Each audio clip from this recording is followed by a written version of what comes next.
तो हम लोगों ने देखा कुछ ऐसा कि मीर कासिम सोच रहा था कि जो मैंने वादे किए हैं उनको पूरा करने के बाद मैं एक संप्रभु शासक रहूंगा, क्योंकि मीर कासिम और मीर जाफर दोनों बिल्कुल ही अलग थे। मीर कासिम मीर जाफर के जैसा बिल्कुल भी नहीं था। मीर जाफर थोड़ा चमचागिरी करने वाला शासक था, लेकिन मीर कासिम ऐसा बिल्कुल भी नहीं था। मीर कासिम एक योग्य व्यक्ति और एक शक्तिशाली शासक था। उसके अंदर योग्यता थी, अगर परिस्थितियां उसका साथ देती तो ऐसा हो सकता था, वो अंग्रेजों को पीछे ढकेल सकता था। लेकिन आगे क्या होता है हम देखेंगे अभी।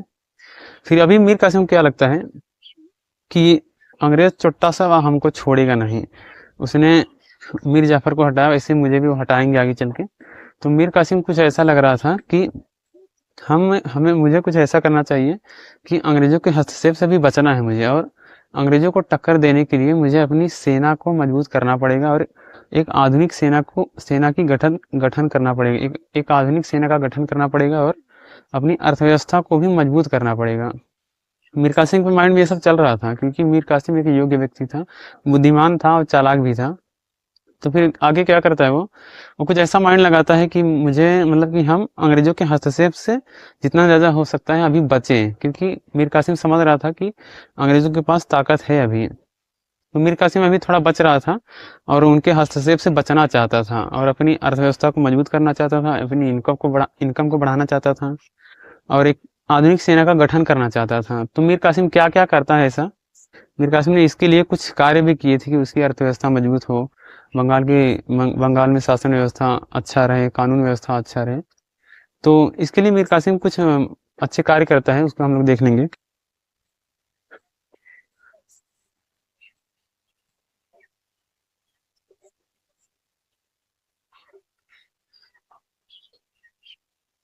तो ये हो गया बंगाल। और बंगाल में यहाँ पड़ जाता है कोलकाता, कलकत्ता। इधर पड़ जाता है मुर्शिदाबाद।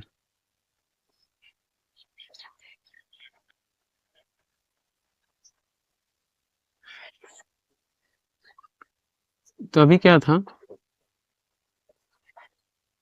इधर पड़ जाता है मुर्शिदाबाद। ये कलकत्ता हो गया। तो मुर्शिदाबाद क्या थी, मुर्शिदाबाद सॉरी बंगाल का मुर्शिदाबाद राजधानी थी, कैपिटल। मुर्शिदाबाद बंगाल की राजधानी थी।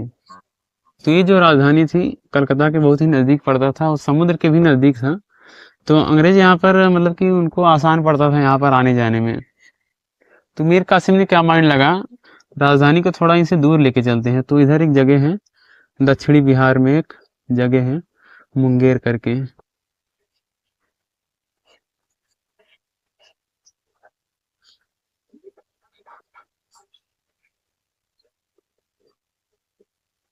इधर दक्षिणी बिहार में एक जगह है मुंगेर करके।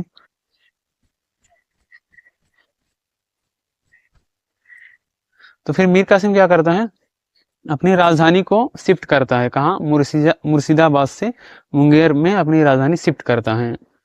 उसने क्यों ऐसा किया, मुंगेर थोड़ा कलकत्ता से दूर भी पड़ता था, समुद्र से भी थोड़ा दूर पड़ता था मुंगेर।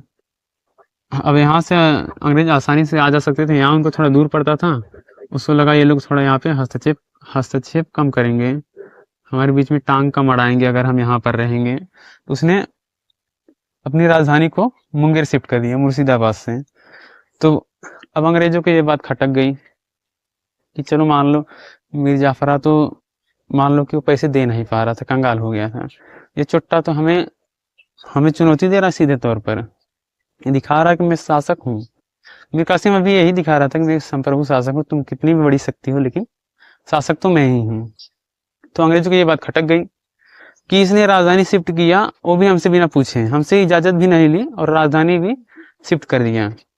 जबकि ऐसा नवाब बनाते टाइम, जब अंग्रेज मीर कासिम को नवाब बना रहे थे, तो ऐसा कुछ समझौता नहीं हुआ था कि आप जो कुछ करेंगे हमसे पूछ के करेंगे। लेकिन बाकी के शासक करते थे, ईस्ट इंडिया कंपनी से पूछ के काम करते थे, और जो मीर कासिम था वो पूछ के नहीं करता था, उसके जो मन में आता था वो करता था। तो अंग्रेजों को यह बात खटक गई कि इसने बिना पूछे क्यों किया। तो यहाँ से तनाव शुरू होता है, और आगे देखिए अब क्या होता है। मुंगेर में राजधानी शिफ्ट तो की है। अब मान लो आपका और आपके पड़ोसी के साथ तालमेल नहीं बैठता है, तनाव की स्थिति बनी रहती है। और आपका पड़ोसी क्या करता है, एक बार इतना बड़ा सा AK-47 ला के अपने घर में रख देता है। फिर आपको बेचैनी होगी कि नहीं, चुट्टा बंदूक काहे लाया, बंदूक काहे ला के अपने घर में रख लिया है, और रखा है तो क्यों रखा है, और कुछ बोल भी नहीं रहा है, बात भी नहीं कर रहा है। और देखते ही देखते उसने फिर तोप भी लाया, आपका पड़ोसी तोप भी ला के रख लिया। फिर आपको और बेचैनी होगी, ये चुट्टा काहे सब बंदूक तोप ला के रख रहा है। और अगले ही दिन उसने, आपके पड़ोसी ने बंदूक आपके घर के सामने फिर तान के रख दिया, बंदूक की नोक को आपके घर के सामने ऐसे करके रख दिया। तो फिर आपको बेचैनी होगी कि नहीं होगी, फिर आप भी जाएंगे बड़ा सा AK-47 ला के अपने घर में रख देंगे कि चुट्टा फायरिंग करेंगे तो हम भी करेंगे। तो मीर कासिम ने कुछ ऐसा ही किया। मीर कासिम ने क्या किया, जब राजधानी यहाँ मुर्शिदाबाद से मुंगेर शिफ्ट किया, तो मीर कासिम ने क्या किया, यहाँ पे तोप और बंदूक का कारखाना भी लगा दिया। भाई जब आधुनिक सेना का गठन कर रहा है तो उसको तोप और बंदूक तो चाहिए ना, तलवार से कितना लड़ेंगे, अंग्रेजों के पास, ईस्ट इंडिया कंपनी के पास भर भर के हथियार थे। तो मीर कासिम ने मुंगेर में तोप और बंदूक का कारखाना भी लगा दिया, कारखाना लगा दिया तोप और बंदूक का। तो अब अंग्रेजों को ये बात और खटक गई कि ये चुट्टा राजधानी से दूर ले ही गया, ससुरा ऊपर से वहां पर तोप और बंदूक का कारखाना भी लगा दिया, और हमसे बिना पूछे, इजाजत लिया नहीं, राजधानी शिफ्ट कर दी और दूर शिफ्ट किया, जहां थे उससे दूर शिफ्ट किया, समुद्र से दूर ले गया, कलकत्ता से दूर ले गया, और वहां पर तोप और बंदूक का कारखाना भी लगा दिया। अंग्रेजों के दिमाग में चलने लगा, अगर इसको रास्ते से नहीं हटाया गया तो ये आगे चलकर हमें बड़ी चुनौती दे सकता है। अभी लेकिन अंग्रेज कुछ ज्यादा करते नहीं, अभी से तनाव बढ़ना शुरू होता है, अभी देखेंगे आगे क्या होता है। तो एक तो मीर कासिम ने ये काम किया। सेकंड पॉइंट देखेंगे, और क्या किया इसने।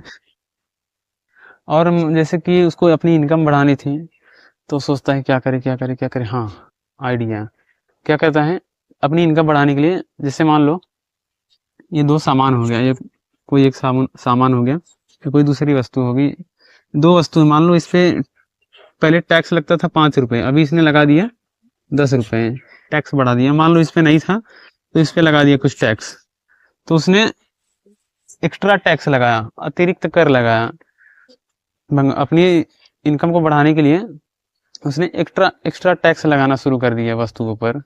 और क्या करता है इनकम बढ़ाने के लिए, और पहले क्या होता था, मान लो एक कोई किसान है, ये इस जमीन पर खेती करता है, इस पे खेती का काम करता है, और ये हो गया नवाब।